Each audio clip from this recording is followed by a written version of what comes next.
Any indication that the ancient Americans between 600 BC and 400 AD wrote on metal plates? No, no. Ancient writings have been found from all of the empires that surrounded the Kingdom of Israel, but none so abundant as the biblical manuscripts that have been found coming from the Israelites themselves.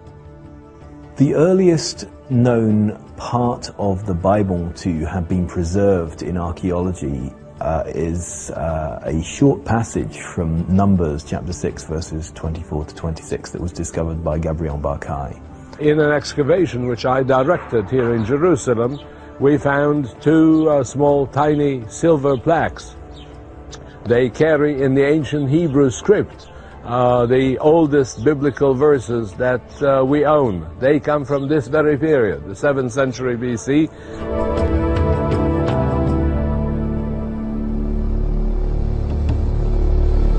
Well, here we've climbed up the mountain in Qumran, and this is cave number 1. This is where the Dead Sea Scrolls were discovered in 1947. Every single book of the Old Testament, apart from possibly the book of Esther, is found in the Dead Sea Scrolls. And so now we have copies of the Old Testament books from the Dead Sea Scrolls from 200 to 100 BC.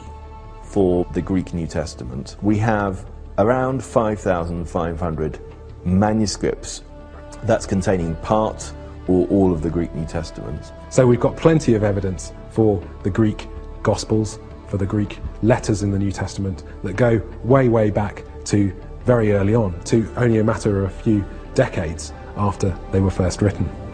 By contrast, we have no ancient copy of the Book of Mormon. We have manuscript evidence that's almost 2,000 years old for the New Testament and over 2,000 years old for the Old Testament. For the Book of Mormon, I am not aware of any manuscript evidence at all. But with the Book of Mormon, we have no documentary trail. We do not have texts that we can go to until 1830. Between the events in the Book of Mormon, which supposedly ended in 400 AD, and the first documentary trace is 1,400 years before we find any sort of documentary trace. What this suggests to me is that the book itself was constructed in the 19th century. Where are the documents? Where's the history that we find ample, abundant when we're dealing with the Bible? Why don't we find it with the Book of Mormon too? If you had the textual support of ancient documents for the Book of Mormon that say the Bible has, would you have lost faith in the Book of Mormon?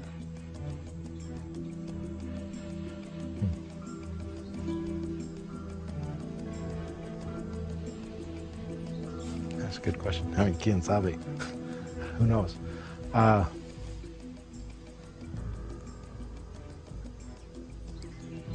It would certainly help the situation if the Book of Mormon had a documentary trail and artifacts that would support its claims. It would certainly, we might be able to refer to it then as a historical document. The Book of Mormon states in Mormon 9:32 that the language used in ancient America by the Nephites was called Reformed Egyptian. And that's what it says in the Book of Mormon, that they wrote in Reformed Egyptian. Would a Hebrew around about 600 BC know how to write in the ancient Reformed Egyptian? What's ancient Reformed Egyptian? Linguists and others will state that they've never heard of Reformed Egyptian, unless they're Mormon. And the reason why the mainstream linguists don't have anything to say about it is because it's a fictional language. It does not exist. Any indication that the ancient inhabitants of the New World wrote in Hebrew or Egyptian? Categorically no. No hay ninguna evidencia, no hay ningún rasgo hebreo, no existe en el dato iconográfico del glifo, no existe ni por la mínima, ni la remota idea de una escritura hebrea. The claim that the Book of Mormon is Hebrew scripture from this community that migrated, written on metal plates and saying lots of different things, is just impossible at the end of the day. Why don't we just put the gold plates out there for everybody to look at and observe and read for themselves? We could put them in a monument over here. We could have the visitor center where you put the gold plates there. And anybody who had any doubts could come and read the Egyptian hieroglyphics there for themselves. If the Book of Mormon were true, that's exactly what we'd be able to do. We can take and find old texts from the ancient Near East, take the Dead Sea Scrolls. And in fact, you can go to museums and see the Dead Sea Scrolls laid out for everyone to see. If the Book of Mormon was really what it claimed to be, we could do the same.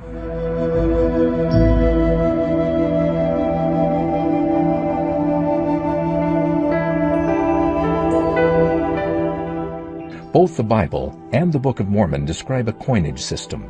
The Bible, for example, mentions many Roman coins being used in the days of Jesus in the 1st century A.D.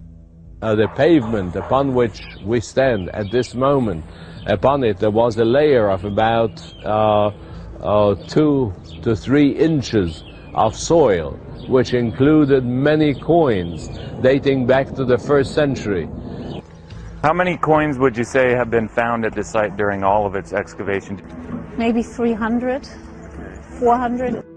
So what are you putting in the bucket there? Coins.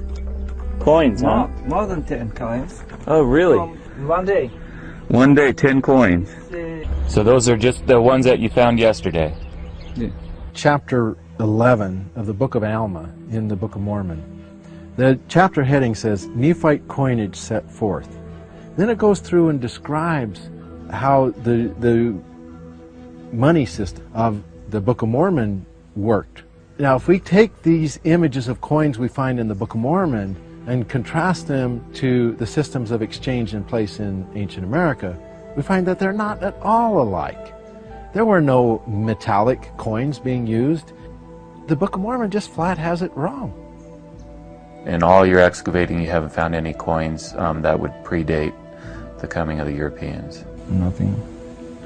In fact, metallic coins were not in use in any part of ancient America.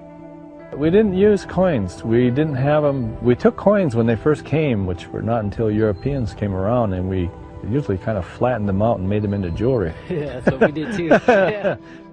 So the question that arises is, where are all the Nephite coins that were in use for almost 1,000 years? I don't think that there might be a situation when all the coins of a certain civilization or a certain authority would disappear without leaving a mark.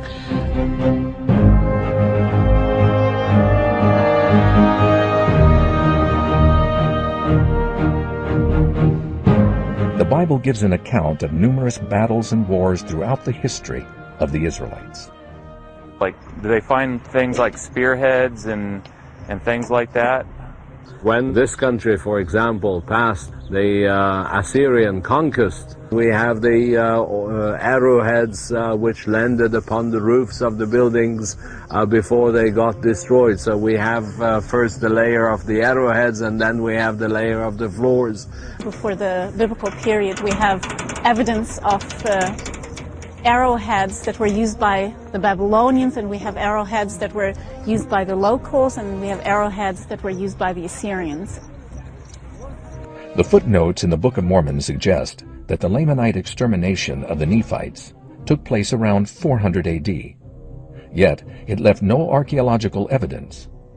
By contrast, a much smaller battle that happened centuries earlier in the 1st century AD in Palestine demonstrates what one can expect to find if a battle like the one described in the Book of Mormon had really occurred.